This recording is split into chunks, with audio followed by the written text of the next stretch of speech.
My father arranged for me to marry his friend's son, but he had no idea who I really was or who I loved. Never in a million years did I think a family dinner would turn into the most dramatic revelation of my life. If you want to see what happens next in this shocking family confrontation, hit that like button and subscribe to my channel. The day started like any other Tuesday. Overcast skies threatening rain, the smell of coffee filling my apartment, and the distant hum of Manhattan traffic filtering through my windows. I had no idea it would end with me standing my ground against my father for perhaps the first time in my 28 years of life. My name is Vivian Hayes, and I come from what most would call old money. My father, Richard Hayes, built his fortune in real estate development, turning the modest company he inherited into an empire. The Hayes name appears on buildings throughout New York City, and with that name comes expectations. Endless, suffocating expectations. I was scrolling through emails at my desk at the nonprofit where I work, something my father considers a phase before I grow up and join the family business, when my phone lit up with his name. Vivian, he said without a greeting. We're having dinner tonight at Le Bernardin, 8 o'clock, don't be late. Before I could even respond with the typical, hello to you too, Dad, he continued. The Prestons will be joining us. William and his son James. My stomach dropped. The Prestons. William Preston was my father's oldest friend and business partner, and James was his son, the golden boy of Manhattan's elite social circle, Harvard Business School graduate, and my father's idea of the perfect match for me. Dad, I already have plans tonight. I can't just cancel them, he interrupted. This is important. We have matters to discuss. The finality in his tone was familiar. It was the same tone he used when he decided which college I would attend, which internships I would take, and which social events I would grace with my presence. I had spent my entire life following that tone, but things were different now. What matters? I asked, knowing full well what the answer would be. Your future, Vivian. It's time you took your position in this family seriously. James is back from his stint in London, and it's a perfect time for you two to reconnect. He's been asking about you. Reconnect. As if James and I had ever been connected in the first place. We had crossed paths at countless charity galas and social events over the years, exchanged pleasantries, and shared maybe 3 conversations of substance. He was handsome in that polished private school way, and undeniably successful, but there was never a spark, never even the hint of chemistry. And more importantly, my heart already belonged to someone else, someone my father knew nothing about. Dad, this is ridiculous. I'm 28 years old. You can't set me up like I'm some character in a Jane Austen novel. Don't be dramatic, Vivian. It's dinner. Although I won't deny that a union between our families would be advantageous. The Preston's shipping network combined with our real estate holdings would create quite the portfolio. There it was. My future reduced to a business transaction. A merger of assets. I took a deep breath, knowing that this battle was one I had been avoiding for too long. I'll be there, I said finally, surprising myself with the steadiness in my voice. But I'm bringing someone with me. There was a pause on the other end of the line. Who? My partner. Another pause, longer this time. A colleague from that charity place? No, Dad. My partner. As in the person I've been seeing for the past year and a half. I could almost hear the calculations happening in his mind, trying to figure out which eligible bachelor from our social circle I might be referring to, someone he could potentially approve of. Fine, he said finally. 8 o'clock. Don't be late. The line went dead before I could say anything else. I sat at my desk, heart hammering in my chest. I had just committed to introducing my father to Morgan, my girlfriend of 18 months, the woman I loved, and the person who had helped me finally find the courage to live my truth. I immediately texted Morgan. Emergency? Dad's arranged dinner tonight with the Prestons. He's basically trying to set me up with James. I told him I'm bringing my partner. Are you ready for this? 3 dots appeared, disappeared, then reappeared. Finally, it's about time, V. I'm with you all the way. What should I wear to scandalize Manhattan's elite? Despite the anxiety churning in my stomach, I smiled. Morgan Taylor was everything my father would never expect for me. She was brilliant, outspoken, and unapologetically herself. We had met at a fundraiser for the LGBTQ+ Youth Center where she volunteered. While I was there representing my nonprofit, she was there with her heart on her sleeve, speaking passionately about her work with homeless LGBTQ+ youth. Her authenticity had drawn me in immediately.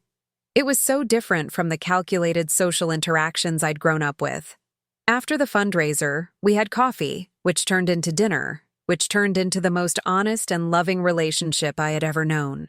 For the first time in my life, I felt seen for who I really was, not for my family name or what I could offer in a business deal. As the hours ticked by toward our dinner reservation, I cycled through every possible scenario of how my father would react. Would he make a scene in the restaurant? Would he disown me on the spot? Or worse, would he simply freeze me out, cutting me off from the family as if I had never existed? Morgan arrived at my apartment at 7, looking stunning in a tailored black suit with a deep burgundy shirt underneath. Her dark curls were pulled back, accentuating her strong jawline and warm brown eyes. "You look beautiful," she said, taking in my navy blue dress, a conservative choice from my family dinner wardrobe. "So do you," I replied, feeling a flutter in my chest despite my nerves. "Are you sure about this? My father can be intense." "Vivian," she said, taking my hands in hers. "I've faced down boardrooms full of hostile executives to secure funding for my programs. I think I can handle one disapproving father." She paused, her expression softening. "But the real question is, are you ready for this?" I took a deep breath, thinking about all the years I had spent hiding parts of myself, trying to fit into the narrow box my father had constructed for me.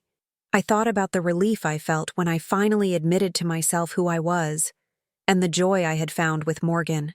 "Yes," I said firmly. "I'm ready." As our Uber navigated through Manhattan traffic toward Le Bernardin, I mentally prepared for the evening ahead. I had lived my entire life trying to please my father, trying to be the daughter he wanted. Tonight, I would finally show him the daughter I actually was. The restaurant was exactly what you'd expect for a power dinner with Richard Hayes: elegant, expensive, and exclusive. The maitre d' recognized my father's name immediately and led us through the dimly lit space to a corner table where my father and the Prestons were already seated. My father stood as we approached, his expression unreadable as his eyes flicked from me to Morgan. William Preston and James also rose, both looking slightly confused by the unexpected addition to our party. "Dad?" I said, my voice stronger than I felt. "This is Morgan Taylor, my partner." There was a moment of silence as my father processed the word partner and its implication. James was the first to recover, extending his hand to Morgan with a genuine smile. "Nice to meet you, Morgan," he said, and I felt a surprising rush of gratitude toward him. My father finally found his voice. "Vivian, I thought we were having a family dinner." "Morgan is family to me," I replied, meeting his gaze steadily. "She has been for over a year now." The waiter appeared at that moment, providing a brief reprieve from the tension as we ordered drinks. As he walked away, my father leaned forward, his voice low. "We'll discuss this later." But the way he said it, the dismissive tone that had silenced me so many times before, sparked something in me. I was done being silenced. "No, Dad. We'll discuss it now. I'm not hiding anymore." The tense silence that followed my declaration was broken by William Preston clearing his throat uncomfortably. "Richard, perhaps we should reschedule—" "Nonsense," my father interrupted, his businessman smile firmly in place. "We're all here now. Let's order." The next 30 minutes were excruciating, filled with surface-level conversation about the weather, recent gallery openings, and the state of the real estate market, all while carefully avoiding the elephant in the room. My father pointedly directed most of the conversation toward James, asking about his time in London and his plans now that he was back in New York. To his credit, James tried several times to include Morgan in the conversation, asking about her work and genuinely seeming interested in her responses. Morgan handled it all with grace, speaking confidently about her role as program director at an education nonprofit that helped underprivileged students access higher education. "And how did you two meet?" James asked, looking between Morgan and me with curiosity rather than judgment. Before I could answer, my father cut in. "James, I wanted to discuss the Hudson Yards project with you. William tells me you've developed some interesting ideas during your time with the London office." But James, surprisingly, didn't take the bait. "I'd actually like to hear how Vivian and Morgan met," he said, a small act of rebellion that made me see him in a new light. I glanced at Morgan, who gave me an encouraging nod. "We met at a fundraiser for the LGBTQ+ Youth Center where Morgan volunteers," I said, my voice growing stronger with each word. "We've been together for a year and a half now." My father's knuckles turned white around his wineglass. "Vivian, may I speak with you privately for a moment?" "Anything you have to say, you can say in front of Morgan," I replied. "Very well," he said, setting down his glass with deliberate control. "I don't know what kind of phase this is, but it ends now. You have responsibilities to this family, to our legacy. It's not a phase, Dad. This is who I am. You can't possibly know that. You've been spending too much time with those people at your charity. They've filled your head with these ideas." Morgan stiffened beside me, but maintained her composure. I, on the other hand, felt a lifetime of suppressed anger bubbling to the surface. "Those people? You mean the people who accept me for who I am? Who don't see me as just a pawn in their business strategy?" I was speaking more loudly now, earning glances from nearby tables. "Lower your voice," my father hissed. "You're making a scene." "I don't care. I've spent my entire life trying not to make a scene, trying to be the perfect Hayes daughter. I'm done hiding." William Preston looked deeply uncomfortable, while James watched the exchange with an unreadable expression. Morgan reached under the table and squeezed my hand in support. "Richard," William said cautiously, "perhaps this isn't the time." "I apologize, William," my father said, his business mask firmly back in place. "It seems my daughter has chosen tonight to indulge in some theatrical rebellion." "It's not rebellion, Dad. It's honesty. Something this family could use more of." My father's eyes narrowed. "If you insist on continuing with this lifestyle choice, you need to consider the consequences. The Hayes name means something in this city." "Are you threatening to cut me off?" I asked, the question I had feared for so long finally out in the open. "I'm reminding you of your responsibilities," he replied coldly. "The choices you make affect more than just you." Morgan spoke for the first time since the confrontation began. "Mr. Hayes, with all due respect, your daughter is one of the most responsible, thoughtful people I know. She considers every decision carefully, including the decision to be true to herself." My father turned his gaze to Morgan, seeing her, really seeing her, for the first time. "And what exactly are your intentions with my daughter, Ms. Taylor?" "Dad," I protested. "It's okay, Vivian," Morgan said calmly. "Mr. Hayes, I love your daughter. I want to build a life with her. I'm not here to take her away from her family. I'm hoping to become a part of it if you'll let me." There was something in her directness that seemed to momentarily disarm my father. Before he could respond, James spoke up. "I think that's wonderful," he said, and everyone at the table turned to look at him in surprise. "Finding someone you love, who loves you back. That's what matters, isn't it?" My father looked at James as if he'd grown a second head. "James, you understand the importance of family alliances in our world." James smiled, a genuine smile that reached his eyes. "I do. But I also understand that those alliances need to evolve with the times." He hesitated, then added, "Actually, I have someone too. His name is David. He's a curator at the Met. We've been together for 3 years now." The shock on my father's and William's faces would have been comical if the situation weren't so tense. I stared at James in disbelief, a strange kinship forming between us in that moment. "You never said anything," William finally managed. "You never asked, Dad," James replied simply. You were too busy planning my future with the daughters of your business associates. William looked stunned, while my father seemed to be struggling to process this new complication to his plans. I think, William said slowly, that we have a lot to discuss as families. But perhaps not here. My father nodded stiffly, signaling for the check without ordering dessert. As we waited in uncomfortable silence, I felt a strange mix of emotions. Fear about what would happen next, relief at finally being honest, and an unexpected solidarity with James Preston. When we stepped outside the restaurant, the night air cool against my flushed skin, my father turned to me. We'll continue this discussion tomorrow. Alone. I'm not going to change my mind, Dad, I said quietly. Tomorrow, Vivian. His tone left no room for argument.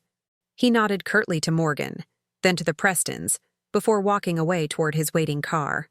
William Preston looked between his son and me, then sighed deeply. James, we should talk too.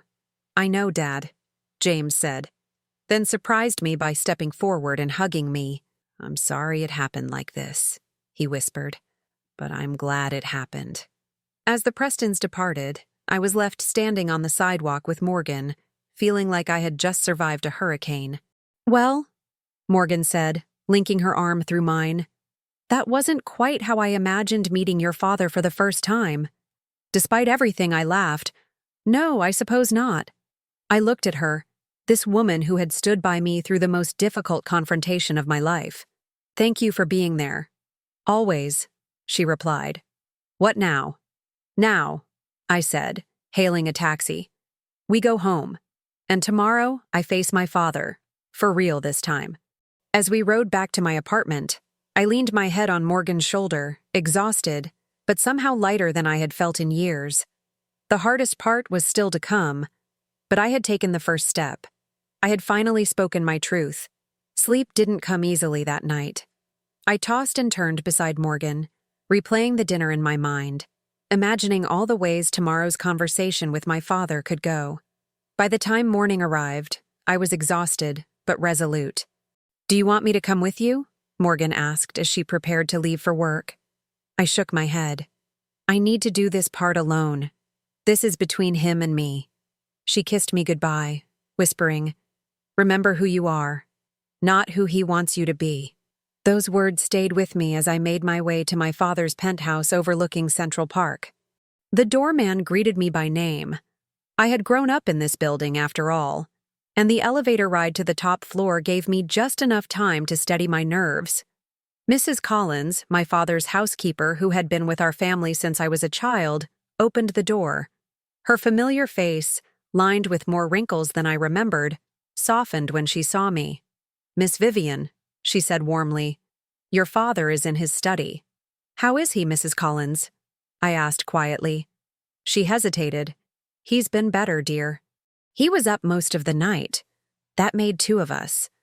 I made my way through the expansive apartment, past the formal living room where no one ever actually lived, past the dining room where family dinners had been more like business meetings, to the heavy oak door of my father's study. I knocked twice. Enter, came his voice, sounding older than I remembered. My father sat behind his massive desk, the New York skyline sprawling behind him through floor-to-ceiling windows. He didn't stand when I entered, didn't offer a greeting. He simply gestured to the chair across from him. Sit down, Vivian. I did, smoothing my skirt and meeting his gaze directly. We sat in silence for a long moment, each waiting for the other to begin. Finally, he spoke. I've been thinking about what happened last night. So have I replied. I need to understand something, he continued. Is this relationship some kind of rebellion against me? Against the path I've laid out for you? The question caught me off guard. Despite his reaction last night, I had expected him to begin with threats or ultimatums, not questions. No, Dad. This has nothing to do with you. It's about me, who I am, who I've always been. He leaned back in his chair, studying me. You've never mentioned this before. Not once in 28 years. I was afraid, I admitted. Afraid of disappointing you? Afraid of losing my family? Afraid of not living up to the Hayes name? And now you're not afraid? I considered this. I'm still afraid. But I'm more afraid of living a lie. He sighed, running a hand through his silver hair, a rare gesture of uncertainty from Richard Hayes. Vivian, our family has a legacy in this city. Certain things are expected of us. I know that better than anyone, Dad. I've spent my entire life trying to meet those expectations. Then why stop now? Because I deserve to be happy, I said simply. And so does James Preston, by the way. At the mention of James, my father frowned. William called me this morning. He's struggling with James's revelation as well. And how did that conversation go? About as well as this one, he admitted, a ghost of a smile touching his lips before vanishing. Vivian, you have to understand my position.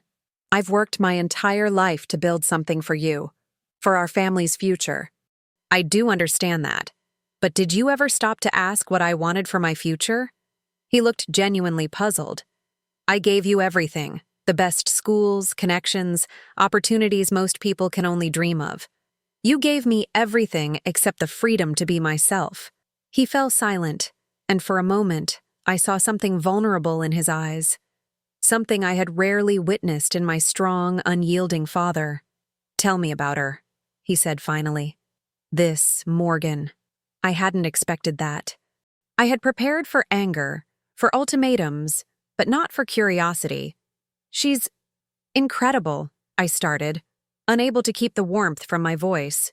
She runs educational programs for underprivileged kids. She grew up in foster care and put herself through Columbia on scholarships. She's brilliant and kind, and she makes me want to be better. She doesn't come from our world, he observed. No, and that's part of why I love her. She sees me, just me, not the Hayes fortune or connections. My father nodded slowly, absorbing this. And you're certain about this? About her? I've never been more certain about anything in my life. He stood abruptly and walked to the window, hands clasped behind his back as he gazed out at the city. His city, in many ways. I remained seated, waiting.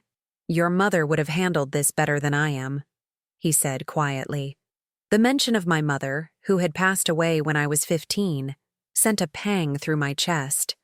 She had been the softness to my father's steel, the warmth to his cool logic. What would she have said? I asked, my voice barely above a whisper. He was quiet for so long, I thought he might not answer. She would have said that your happiness matters more than any business deal or social expectation. He turned to face me.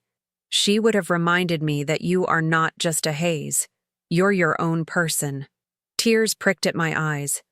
It was perhaps the most sentimental thing I had ever heard my father say. Dad, he held up a hand.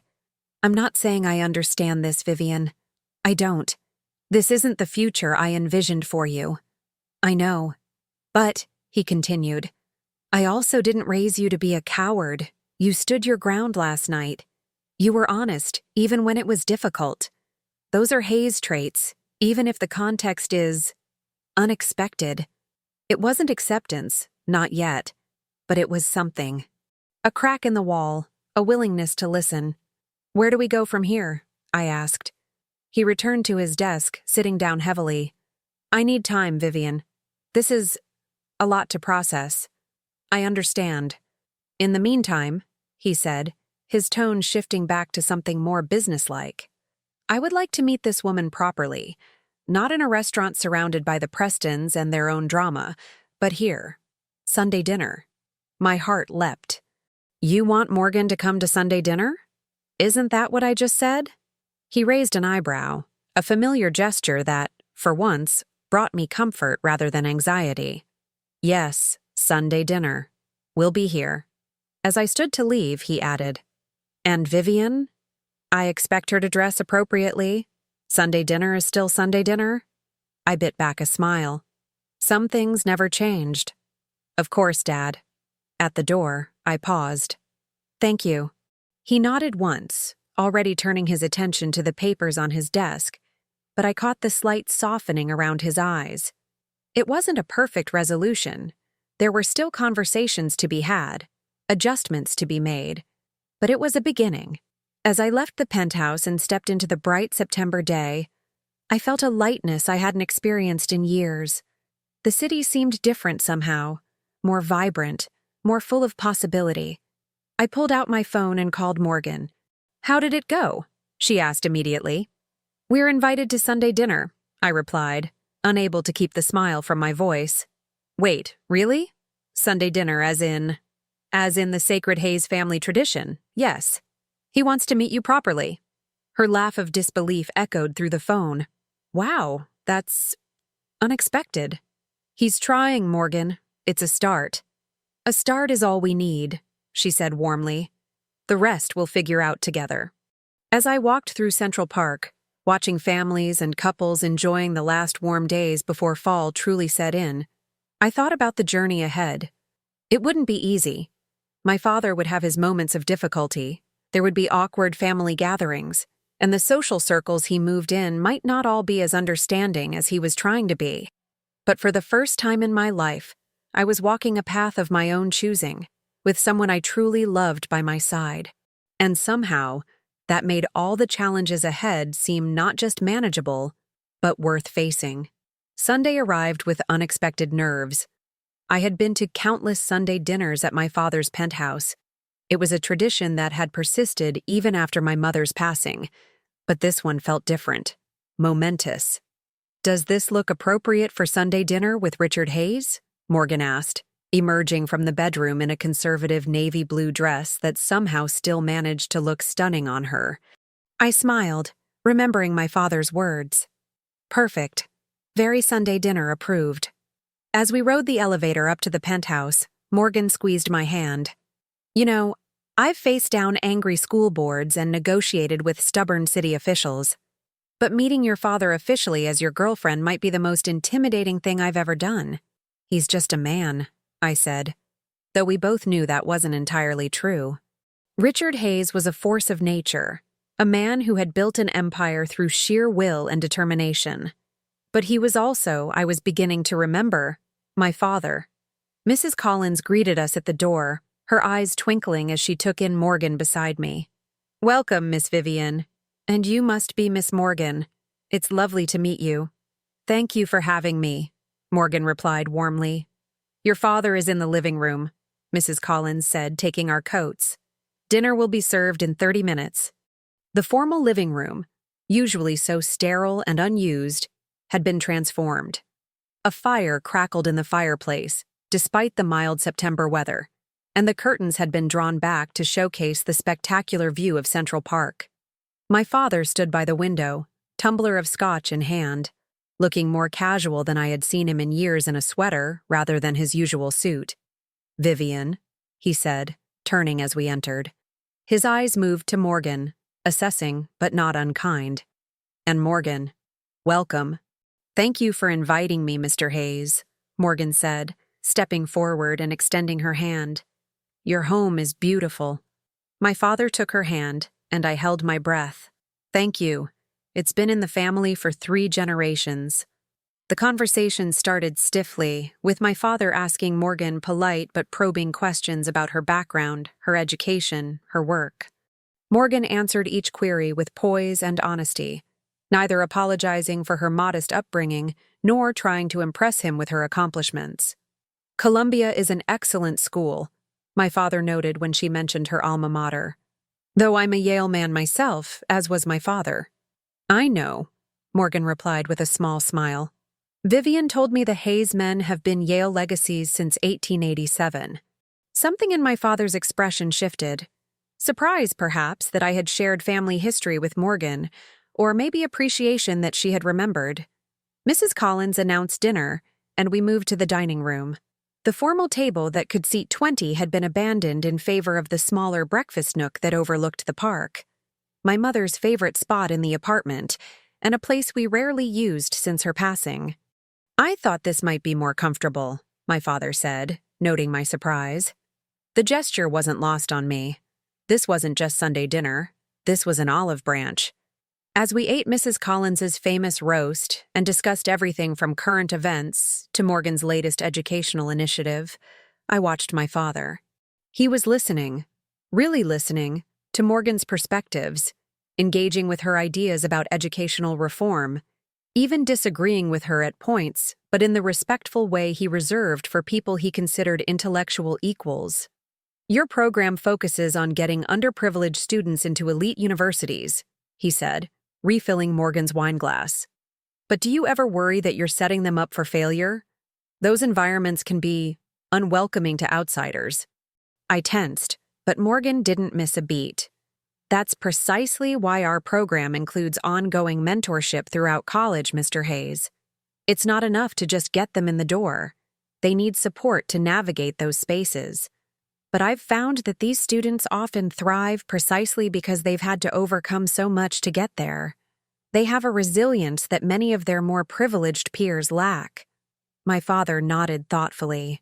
"I suppose there's something to be said for having to fight for your place, rather than having it handed to you." "Exactly," Morgan agreed. "Though there's value in both experiences, if the person is willing to learn from them." I watched in amazement as my father, Richard Hayes, who had spent decades crafting a carefully controlled life of privilege and power, actually considered this perspective. He didn't immediately agree, but he was listening, thinking. "Vivian tells me you grew up in foster care," he said after a moment, and I held my breath at the personal turn. "That must have been difficult." "It was," Morgan said simply, "but it gave me purpose. Every child deserves stability and opportunity. That's what drives my work." "Admirable," my father said, and I detected genuine respect in his tone. As dessert was served, my mother's favorite apple tart that Mrs. Collins made only on special occasions, I felt a shift in the atmosphere.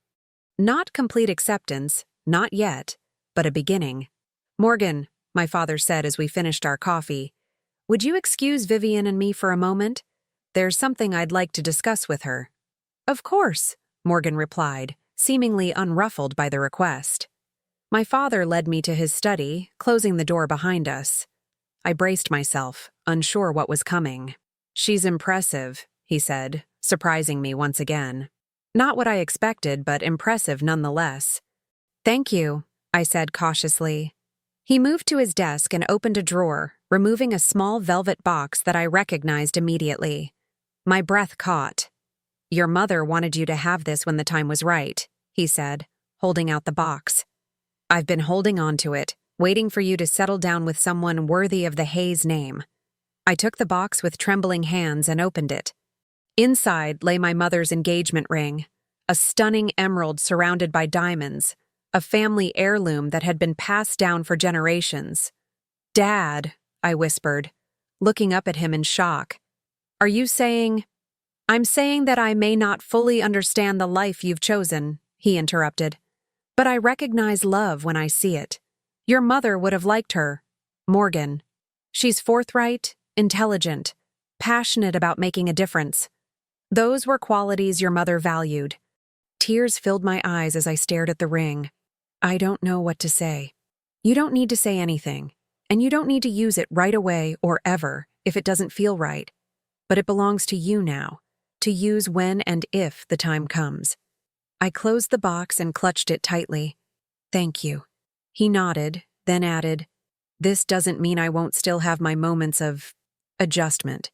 This isn't the future I imagined for you, Vivian." "I know. But it's your future to build," he said, with the same decisiveness he used to close business deals. "And I want to be part of it, if you'll let me." I stepped forward and did something I hadn't done in years. I hugged my father. After a moment of surprise, his arms came around me, holding me as he had when I was a little girl. "I've missed you, Dad," I said softly. "The real you, not just the businessman." He cleared his throat, emotion making him uncomfortable as always. "Yes, well, we should rejoin your guest." As we walked back to the dining room, I felt as though a weight had been lifted. Not completely gone, but lighter.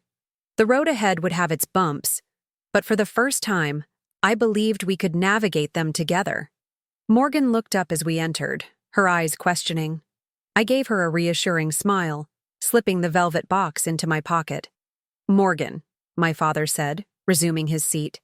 "I understand you're a fan of the Metropolitan Opera. I happen to have a box for next Saturday's performance of La Bohème. Perhaps you and Vivian would join me." Morgan's eyes widened slightly, and she looked to me before responding. "We would be honored, Mr. Hayes." "Richard," he said, surprising us both. "I think, under the circumstances, you should call me Richard." Later that evening, as Morgan and I walked through Central Park, the autumn air crisp around us, I told her about the ring. "He gave you your mother's ring?" she asked, stopping in her tracks. "Vivian, that's huge." "I know," I said, still processing it myself. "It doesn't mean he's completely there yet, but it's a step." "A pretty significant step," she observed, linking her arm through mine as we continued walking. "So, what happens now?" I thought about the question, about my father trying to bridge the gap between his expectations and my reality, about James Preston and his own journey with his family, about the life Morgan and I were building together. "Now we live our truth," I said simply. "Day by day, and maybe someday soon, I'll have a question to ask you." Morgan smiled, her eyes reflecting the park lights. "When that day comes, my answer will be yes." We walked on through the park, two women in love, navigating a path that wasn't always straight or easy, but was undeniably ours. And for the first time in my life, I felt truly, completely free, not from my family name or my father's expectations, but from the fear that had kept me from embracing who I really was. The road ahead would have its challenges, but with Morgan by my side, and my father making his own journey toward understanding, I faced the future with hope rather than apprehension. Sometimes the most difficult conversations lead to the most beautiful beginnings. This was ours.